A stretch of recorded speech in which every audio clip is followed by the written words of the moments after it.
ದುಬೈನಲ್ಲಿ ನಡೆದ ಚಾಂಪಿಯನ್ಸ್ ಟ್ರೋಫಿಯ ಪಾಕಿಸ್ತಾನ ವಿರುದ್ಧದ ಪಂದ್ಯದಲ್ಲಿ ಟೀಂ ಇಂಡಿಯಾ 6 ವಿಕೆಟ್ಗಳ ಭರ್ಜರಿ ಜಯ ದಾಖಲಿಸಿದೆ. ವಿರಾಟ್ ಕೊಹ್ಲಿ ಭರ್ಜರಿ ಶತಕದ ನೆರವಿನಿಂದ ಭಾರತ ಸುಲಭ ಗೆಲುವು ದಾಖಲಿಸಿತು. ಈ ಮೂಲಕ ಸೊಕ್ಕಿನಿಂದ ಮೆರೆಯುತ್ತಿದ್ದ ಪಾಕ್ ಅನ್ನು ಟೂರ್ನಿಯಿಂದಲೇ ಹೊರಹೋಗುವಂತೆ ರೋಹಿತ್ ಶರ್ಮಾ ಬಳಗ ಮಾಡಿದೆ. ಪಾಕಿಸ್ತಾನ ನೀಡಿದ 242 ರನ್ಗಳ ಬೆನ್ನತ್ತಿದ ಭಾರತ ತಂಡವು ಶುಭಮನ್ ಗಿಲ್, ವಿರಾಟ್ ಕೊಹ್ಲಿ, ಶ್ರೇಯಸ್ ಅಯ್ಯರ್ ಬ್ಯಾಟಿಂಗ್ ನೆರವಿನಿಂದ 42.3 ಓವರ್ಗಳಲ್ಲಿಯೇ ಗುರಿ ತಲುಪಿತು.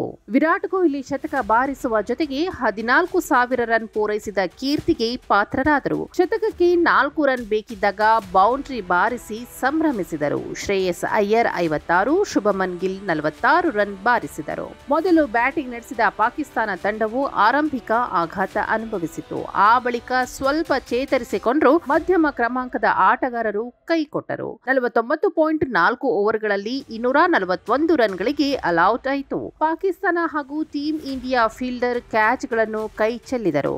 ಭಾರತವು ಉತ್ತಮ ಬ್ಯಾಟಿಂಗ್ ನಡೆಸುವ ಮೂಲಕ ಪಾಕಿಸ್ತಾನವನ್ನು ಬಗ್ಗು ಬಡಿಯಿತು. ಪಾಕಿಸ್ತಾನದ ಸೌತ್ ಶಕೀಲ್ ಒಬ್ರೆ 62 ರನ್ ಅರ್ಧ ಶತಕ ಗಳಿಸಿದರು. ಉಳಿದಂತೆ ಬ್ಯಾಟ್ಸ್ಮನ್ಗಳು ಫೇಲ್ ಆದರು. ಟೀಂ ಇಂಡಿಯಾ ಪರ ಕುಲ್ದೀಪ್ ಯಾದವ್ 3, ಹಾರ್ದಿಕ್ ಪಾಂಡ್ಯ 2, ಹರ್ಷಿತಾ ರಾಣಾ 1 ವಿಕೆಟ್ ಪಡೆದರು.